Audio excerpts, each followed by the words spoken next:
Hi everyone and welcome to the very first Picture Perfect Reviews. I'm Dom and today I'm going to be reviewing the new Marvel movie Black Widow. Black Widow is the newest MCU movie starring Scarlett Johansson, Florence Pugh, David Harbour and Rachel Weisz. It was directed by Cate Shortland. Now going into this movie I heard a lot of reviews saying it's really not that great, it should have been released years ago, but I didn't really get that. There was this weird opening montage that sort of throws you into everything, accompanied by a weird cover of Smells Like Teen Spirit. I wasn't really feeling that going into it, but the movie sort of picked up as it went along. Now all the actors did a really great job. This is a really family-themed movie, sort of like the Fast and Furious franchise. We'll get into that in a moment, but I thought they did a really good job of playing off of each other. I don't think any of them really upstaged one another. Of course, this is Scarlett Johansson's character's movie, but all of these characters all had a very strong role to play. Some of them weren't in it as much as others. Obviously, the title character's in it quite a bit, but they all sort of served their purpose in the end.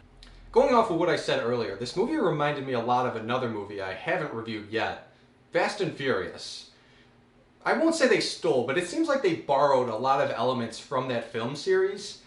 Logic certainly goes out the window, which is understandable for a superhero movie, but there's certain things that these human characters, whether they're superheroes or not, probably shouldn't be able to do, like landing 100 feet off of a building or onto a car and having no cuts or scrapes, getting into a devastating car wreck, and then getting into another devastating car wreck about 2 scenes later should probably leave a few scrapes and bruises, but who needs those, right? The fighting scenes were cool. They were sort of on par for a lot of MCU movies, not your big ones like Endgame where you have, your Captain America, Thor, Thanos fights, but this sort of cookie cutter fights that you kind of get used to. I didn't see a whole lot of new things going on. Not to say that there weren't great stunts, but a lot of them you've seen before and you can kind of understand what's coming.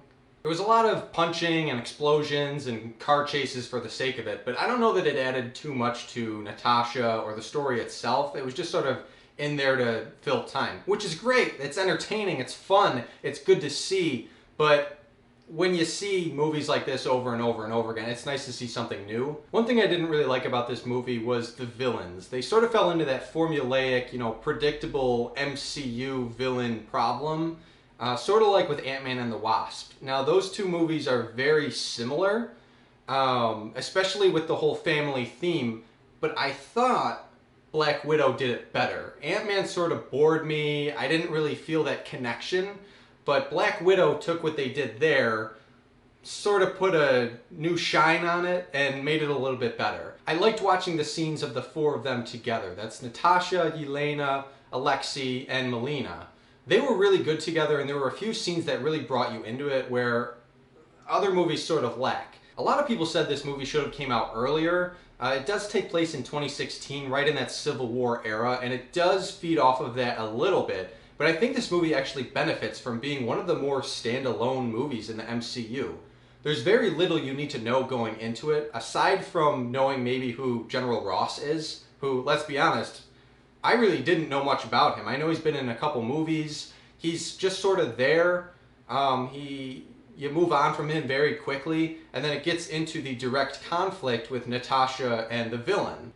It does well enough on its own to where you can go see it without having to have just seen those movies or know what comes after. There are a few throwaway mentions of Captain America, Iron Man, Thor. They existed in that same time, but they're not necessary for the story to proceed. Now with that being said, the plot of the movie isn't all that great. It's not particularly original or absorbing, and it falls more along the lines of MacGuffin with the main conflict. And what I mean by that is the main storyline, the main conflict, is that these girls are being taken, they're being kidnapped, and they're turned into super spies for the Soviet Union. But you never really get a sense of connection with these victims, with these girls, other than, seeing them later on in the movie and seeing what they've been turned into. For example, we see a large group of these super spies later on in the movie, but you never really get an emotional connection between them and Natasha. In fact, they're only even credited as Widow in the credits and IMDb. I saw a lot of people say that this movie has a tendency to ruin its more serious moments with jokes, but I didn't really see that too much, even as much as I've seen in other MCU movies. Of course, these are movies that are geared towards not just adults, but families, and kids might not always understand the brevity of the situation, so jokes can sort of fill that silence. I think this movie did it actually really well. There's a couple scenes where there is some pretty heavy moments, and jokes do come into play, or for instance, a song comes in from earlier in the movie to sort of lighten the tension, but it actually created a pretty decent connection between these two characters that were sort of butting heads a little bit. I think as long as it's brought in earlier, it's not so jarring. The jokes aren't so jarring when they come out of nowhere and just ruin a scene. I don't think any scene was ruined by humor in this movie. Overall, I thought this was a very watchable, fun movie. It was nice to be back in the theater and see it on the big screen. Did it need to wait to get to the theater? Did it need to wait until after phase 2 or 3? I don't know that it did. I think it would have had a more emotional connection with audiences, especially when it comes to the widows and Black Widow herself, if, things hadn't happened that we already know about. I think this movie could have benefited from being released earlier, but I also don't think it was a detriment to being released now when it was. I don't think this movie was very impactful on the Marvel Cinematic Universe as a whole, nor do I think it was a very memorable action movie. But it was fun to see Natasha shine in her own light and be back in the theaters and have some fun with car crashes and explosions and fight scenes and all of that. Overall, I'll give this movie a 6.1 out of 10. I'm pretty specific when it comes to my scoring. Last night I gave it a 6.05. Now I'm going to bump it up to a 6.1. For comparison, I'd give something like Endgame a 9.5, and I'd give Captain Marvel probably a 3.1.